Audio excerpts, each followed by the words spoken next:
Pinapadiinan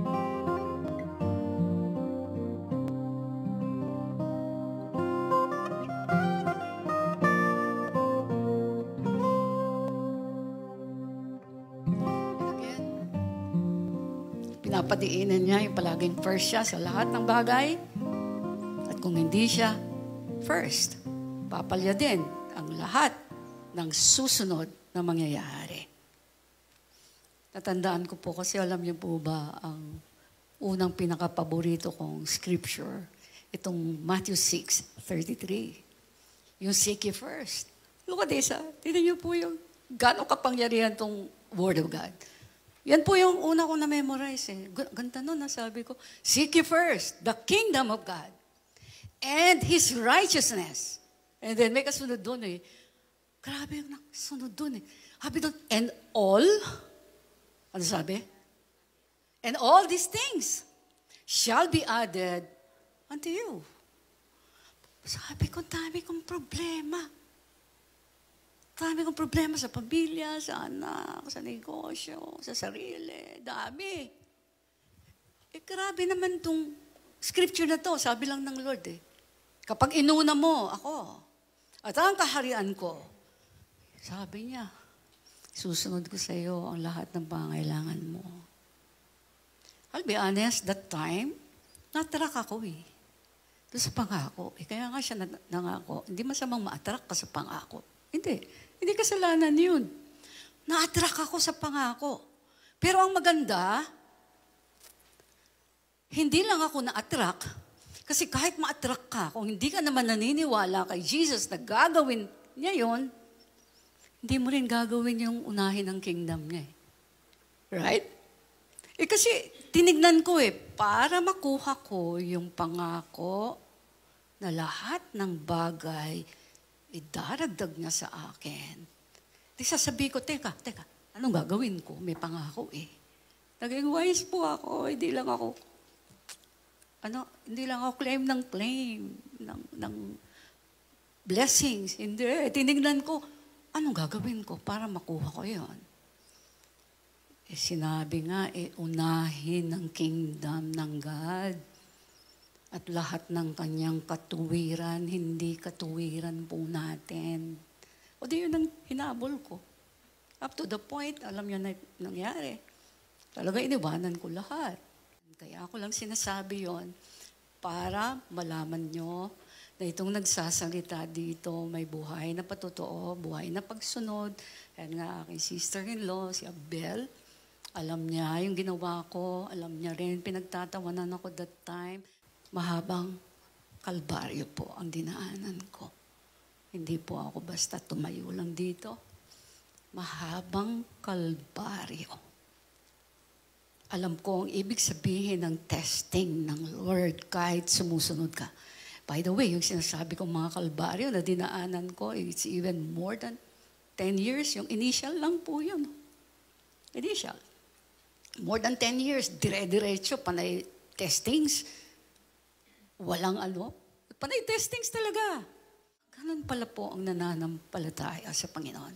Isa lang ang ibig sabihin ng pananampalataya sa Panginoon. Yung tunay, hindi ka tumitingin sa circumstansyang pangit na nangyayari sa'yo. 10 years, mahigit. Matindi. Iba pa yung sumunod po doon, Iba pa. Iba pa yung dito po sa church. Meron pa po, marami po akong patotoo rito na hindi ko pa pwedeng pinakagrabing patotoo. Dito. Matindi po. Wala kayong kaalam-alam, right? Pero in due time, pag sinabi ng Lord, sasabihin ko. Nakuha niya po. So sabi ng Lord, unahin mo ako. Unahin mo ako. Si Jesus ang nagsabi nun eh. Seek ye first. My kingdom, sabi niya. Pag ginawa mo yan, at saka yung katuwiran ko, hindi yung katuwiran mo Kasi hindi natin malalaman ang katuwiran ng Diyos kapag hindi tayo nag-aaral ng salita niya. So, inaanap ko lahat ng gusto niya. Yun ang katuwiran niya, yung gusto niya. Di ba? Hindi ako nakipaglaban sa gusto niya. O ang ginusto ko, gustuhin yung gusto niya. Kaya po ako nakasunod at na-forsake ko ang lahat. Kasi nakita ko si Jesus, nasa kanya lahat Ano pipiliin ko pa sa buhay ko? Kung Diyos siya, pinili ko siyang Diyos siya, di piliin ko na siya sa lahat. Right? Hindi ako paurong sulong. Kaya po ako nandito. Nakarating dito. Nandito kayo. Merong nakikinig sa baba. Di ba? Meron sa lobby. Meron dun sa conference room. Meron dito. Kaya kayo nandito po lahat. Ito po, yung tinuro lang ni Jesus. Unahin siya. Hindi lang paminsan-minsan.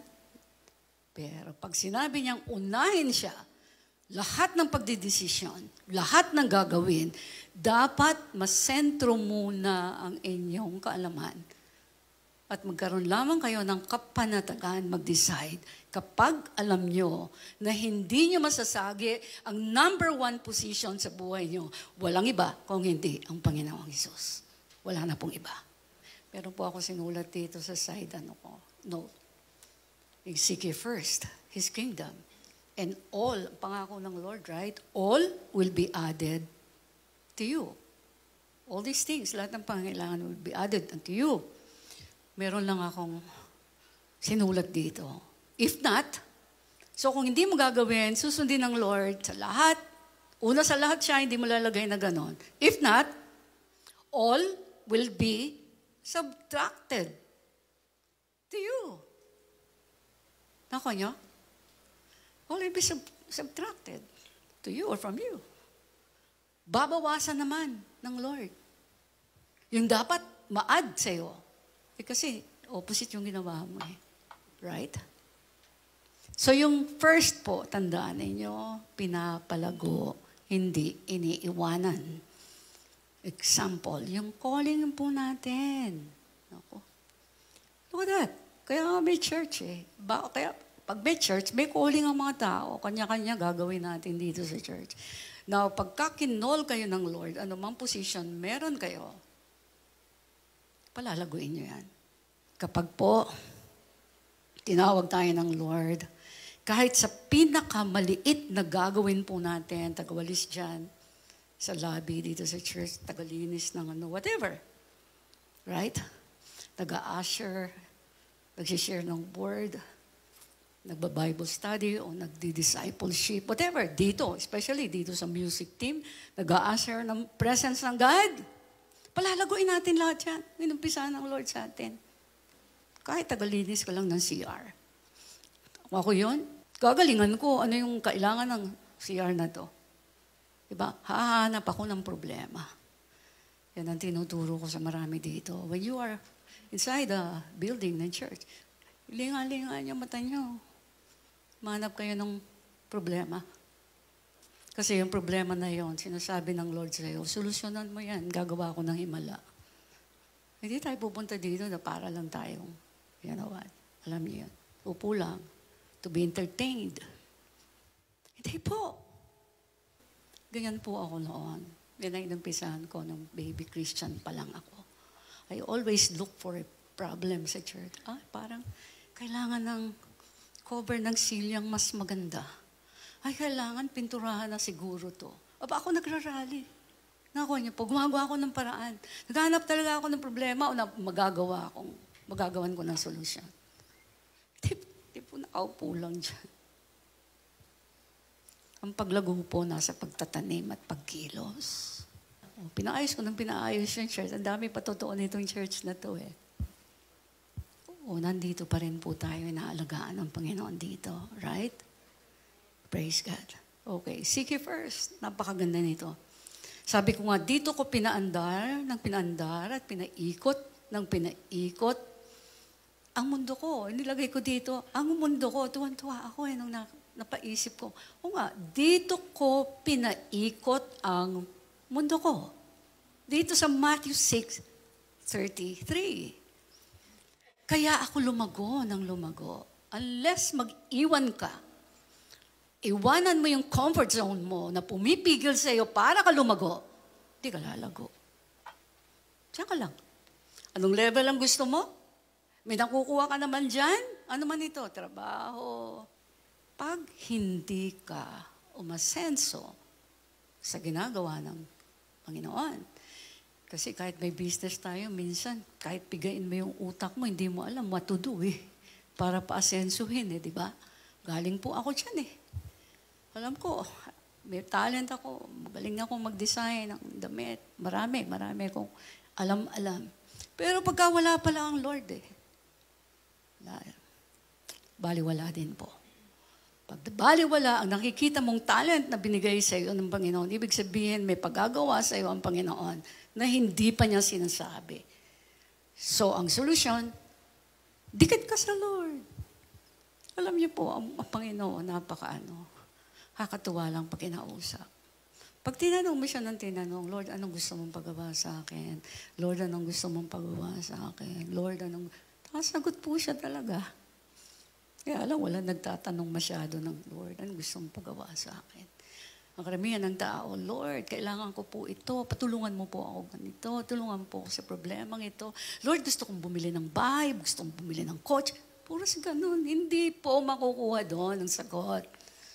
Kahit hindi mo nga hingin yun Kasi napakarami ko pong natanggap na hindi ko hinihingi. Kaya natututunan ko ito at sinasabi ko sa inyo. Dagdag ang Lord Ano gagawin mo? Yun nga, Matthew 6:33, unahin mo sa lahat ng panahon ang Diyos. Ano man ang meron ka, resources, talent, whatever, opportunity, ialay mo sa Lord. Hindi ka maubusan. Ang mga tao, dadali ng Lord sa iyo para katulungan, para ka i-bless. Bless ng bless. Kalimutan ko yung mga pang-bless ko kanina, kagabi. Dami nag-bless sa akin ng pagkain. Sabi ko, dadalhin ko dito. Ngayon, walang tigil. Bless ng bless. Bless ng bless. Nakuha niyo po, hindi kabig ng kabig. Pag kabig ng kabig, walang tutubo. Wala. Kasi sa kingdom ng God, to harvest, magtanim ka na magtanim. Kung puro sa sarili mo, wala kang anihin. Wala. Kaya tandaan po ninyo ito. Kahit mukha pang maganda, ang nakikita ninyo, pero kung hindi naman kayo sumusunod sa Panginoon, guguho pa rin ito tulad ng sinking sand. Again, tulad ng sinking sand o buhangin na lumulubog. Parang may side note lang ako dito binabasa ko. Sabi ko, kaya nung nakilala ko ang Panginoon, ginawa ko siya talaga na first.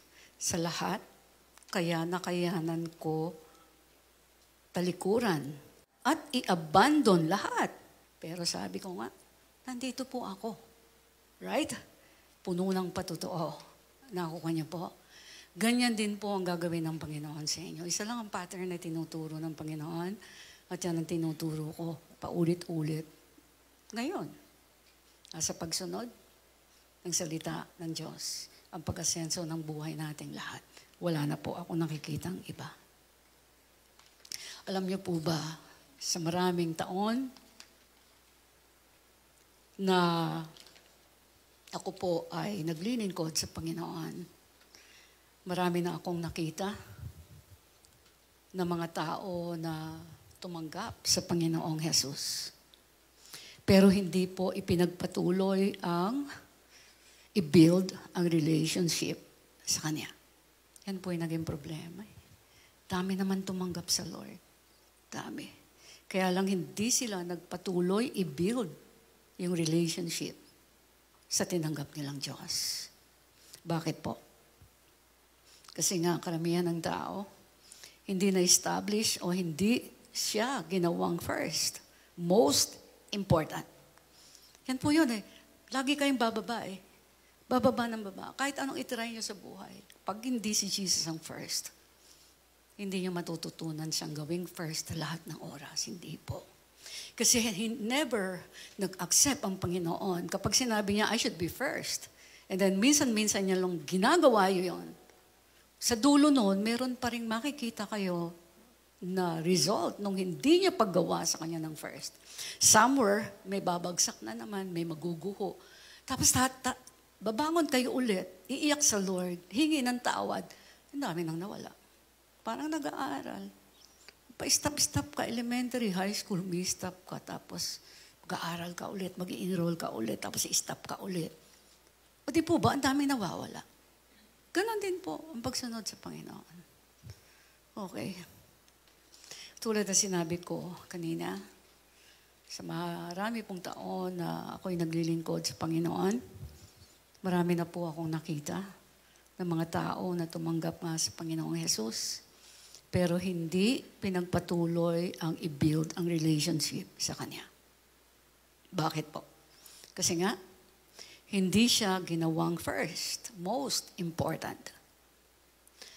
Kung hindi siya, tandaan niyo po, kung hindi siya ang first, ito sabi ng Lord kanina sa akin, sulat mo yan, Emerita. Sabi niya, kung hindi ako ang first, yan ang ginagawa ng tao. Kung hindi ako ang first, sabi niya, ano daw po siya?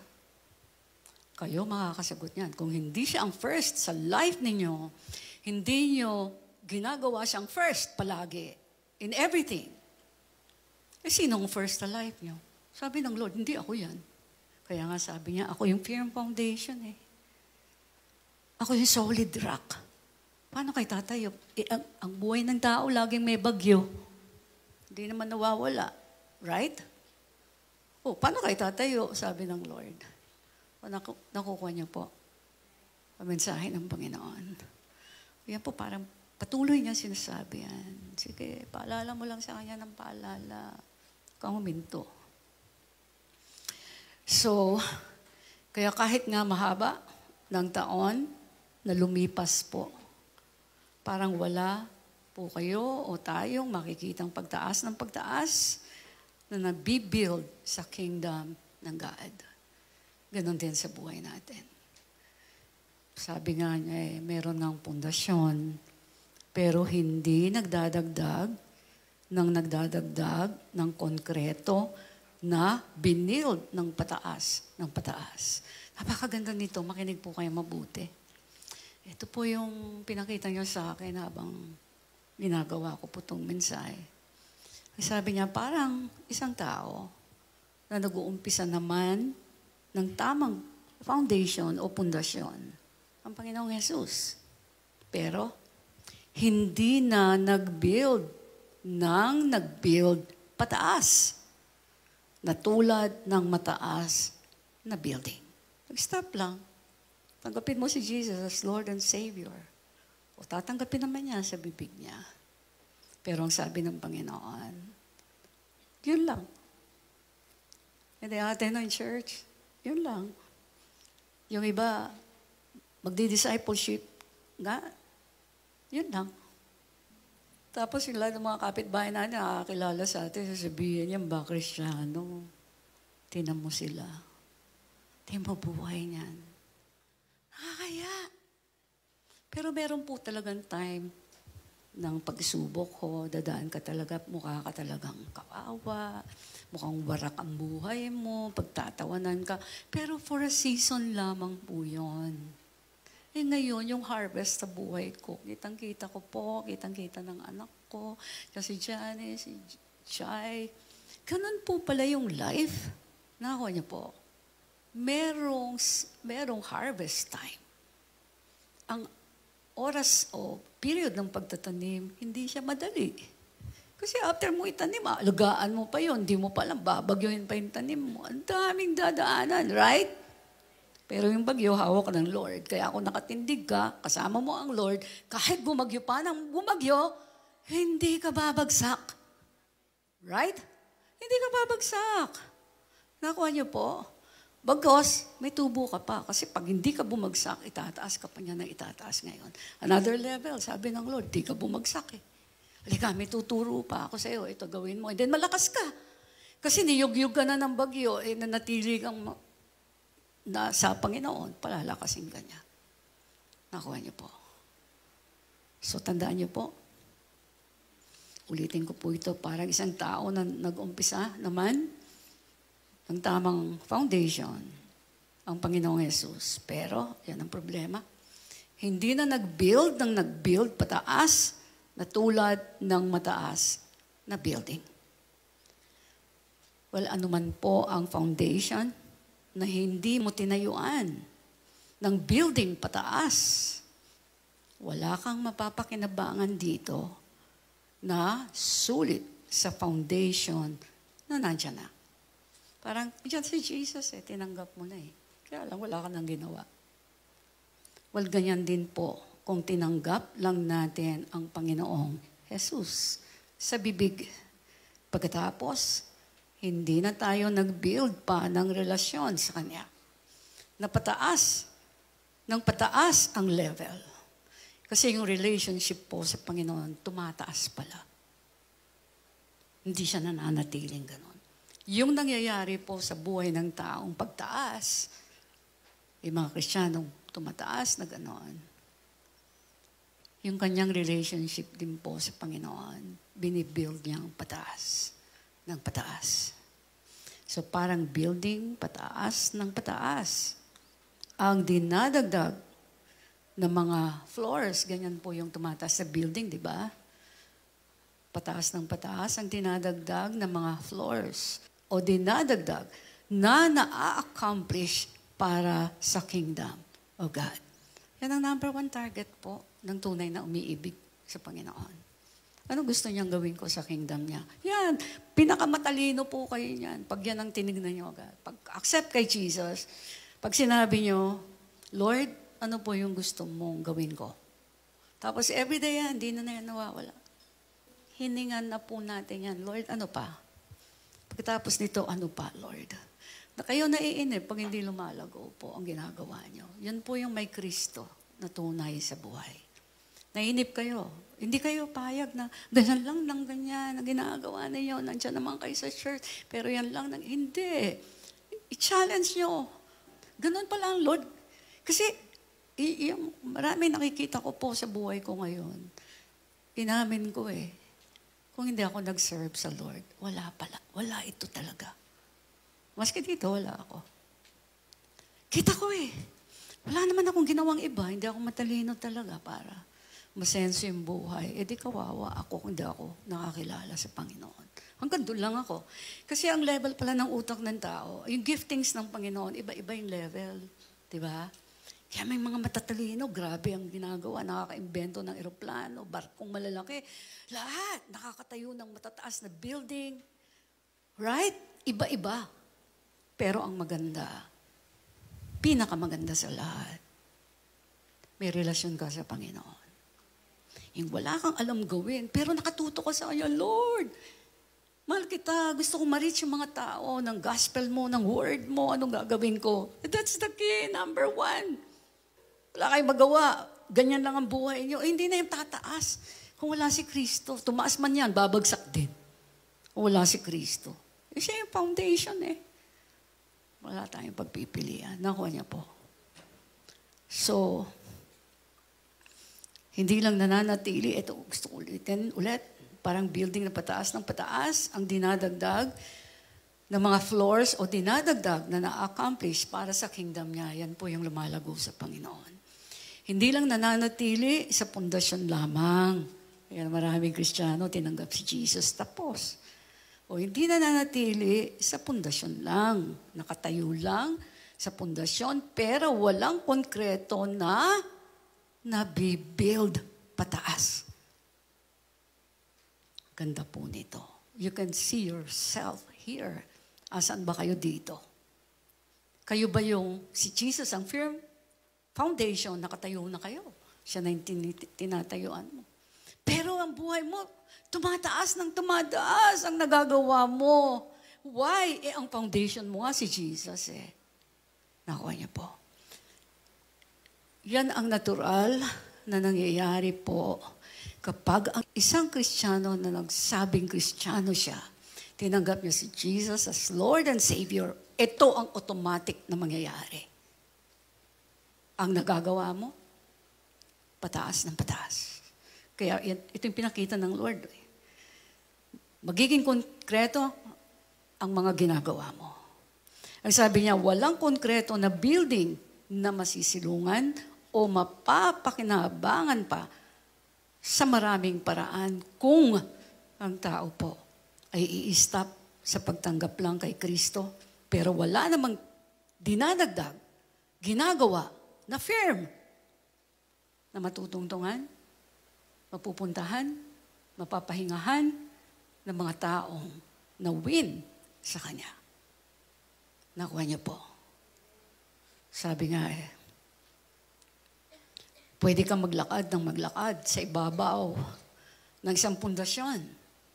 Pero wala kang masisilungan kung hindi ka magpapatuloy, mag-build pa, nang mag-build pataas sa ibabaw ng tinayong pundasyon. Parang kung si Jesus, tinanggap niyo, di ba? Tanggap niyo din.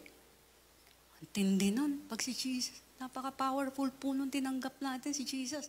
O sabi ng Lord, okay, ako na yung foundation. Tinanggap po na ako. Ngayon, kilos na. Mahirap mag-build. Right? Ng building. The more mataas, the more dapat malalim ang foundation mo. Meron pa bang lalalim kay Jesus na foundation?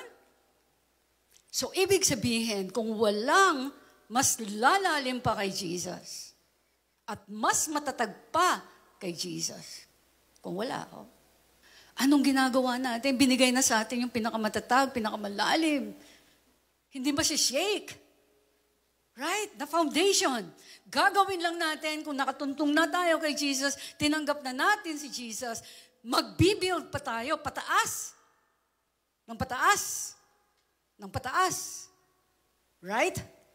Nandun po ang fruit ng lahat ng ating pinaghihirapan. Anong binibuild natin pataas? Sa atin na si Jesus. Bakit pare-pareho pa rin ang ginagawa natin? Bakit hindi umuunlad ang ginagawa natin? Bakit masaya tayong pareho lang ang ginagawa natin? Yung why na yan po, hindi ako nagpapatanong.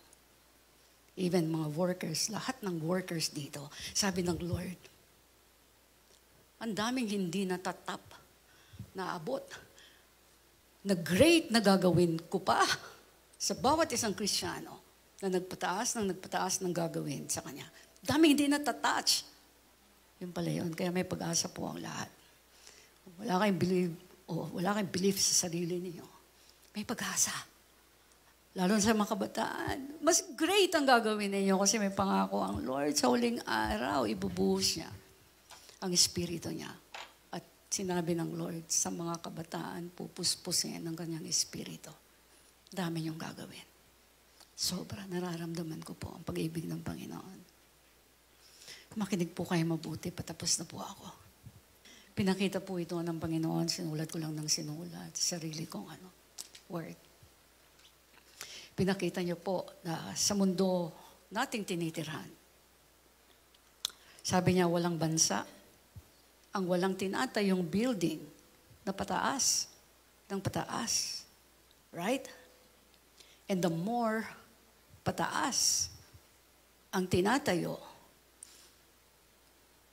pinaunawa niya po na the more daw lumalaki, the more malaki ang pakinabang o kinikita. Kasama na ang karangalan kung ang pinatayo ay tatawaging the tallest building in the world. Well, ngayon po, ang gusto ipakita ng Holy Spirit sa atin. Wala daw building ang itinatayo na walang foundation. Wala po. Ang foundation, tinatayo para tayuan ng building.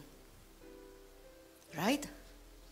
So walang nagtatayo ng building na hindi mas nagwo-work pa harder. Right? Kahit nga bahay, pag nagpapatayo, di ba? Ang dami mong iniisip, inaalala. What more ang mataas na building? At ang sabi niya, the more mo gusto na mas mataas ang building, the more dapat, look at this, the more dapat laliman at tibayan ang pundasyon mo. Kita niyo po yun? So, importante ang pundasyon. At hindi tayo natatapos o humihinto sa paglalagay lamang ng pundasyon. Parang tinanggap mo lang si Jesus. Okay, tinanggap ko na si Jesus. Alam ko, tinanggap ko si Jesus. Okay, sabi ng Lord, andyan na yung foundation mo. Tititigan mo lang ba yan? I-stop ka dyan. Gagawin mo lang yung madali sa'yo. Walang challenge ang ginagawa mo. Yun at yun din. Ilang taong ka na, yan pa rin ang ginagawa mo. Hindi mo nakikita yung kapangyarihan ko kasi hindi mo pinapalawak ang ginagawa mo sa akin. Yung faith mo hindi na-challenge. Yung faith mo sa akin hindi na-challenge. Paano ko mapapakita ang kakayanan ko na hindi mo pa nakikita kung wala kang gagawin na mas mataas pa? Katulad ng pagtatayo ng building na yan. Nakuha niyo po. So, importante ang pundasyon. At hindi tayo natatapos o humihinto sa pundasyon lamang. Importante ang patuloy na pagtatayo ng pataas mula sa pundasyon. Bakit po? Well, the more tumataas ang ginagawa, the more dumarami ang nakakagamit at napapakinabangan. At habang nakatayo ang ipinatayo na building, pati pamilya, mga kapatid, at mga kamag-anak, mayroong magagamit. Mayroong pakikinabangan. Mayroon ding mamanahin. Well, yan po. Ang ilan lamang sa maraming natural na pakinabang.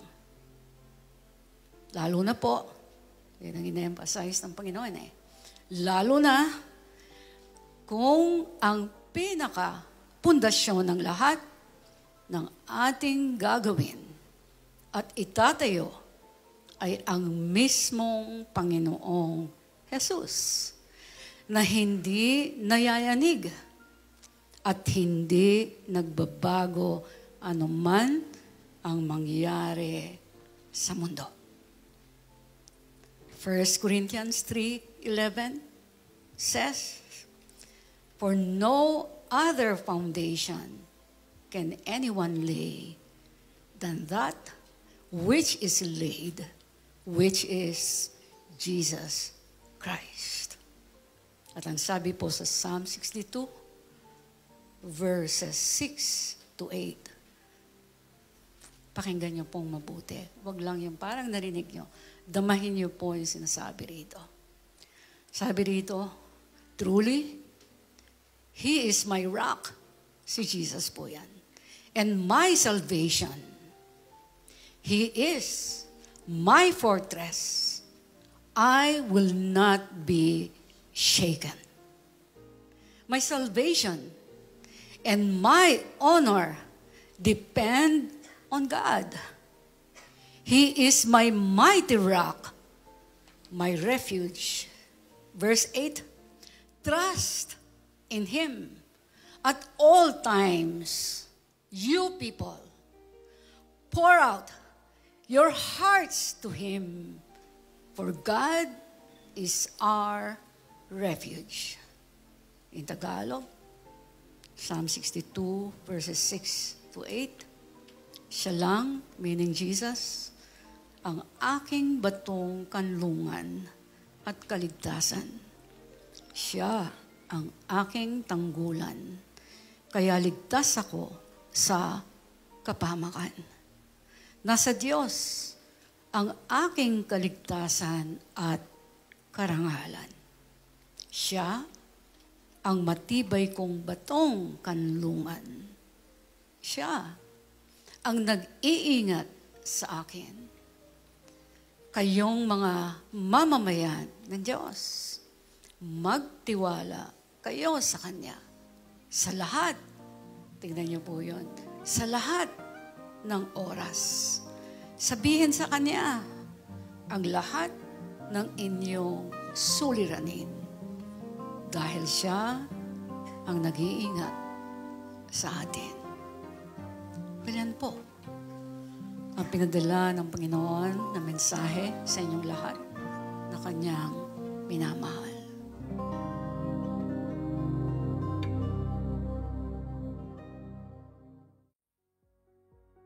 Hello and welcome to Troms Go. Troms Go is an acronym for the Rock of My Salvation Global Outreach that fits our purpose statement perfectly.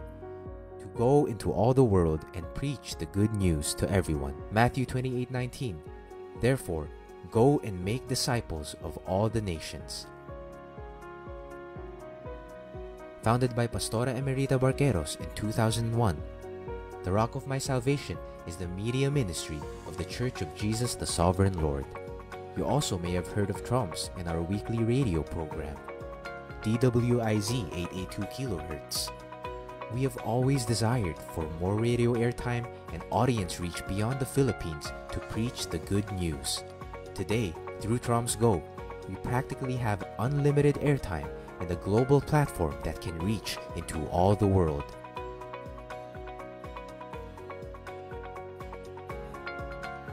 To accomplish our mission, Pastora Emerita is taking the preaching of the gospel to another level. We are excited to invite you to join the Troms Go community. Once you become a member, here are some of the benefits and exclusive content that you will get to enjoy. Fresh visions and revelations about God's Word to Pastora Emerita.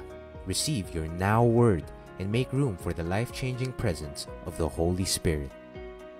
Mentoring by Pastora Emerita. Master your walk with God, have your character and attitudes refined, and experience a 180-degree turnaround as you listen to never-before-aired preachings and insights released only to the community. Struggling to get through the week? Refuel here and receive refreshing word, biblical promises, real-life stories, and inspirational posts to cheer you on.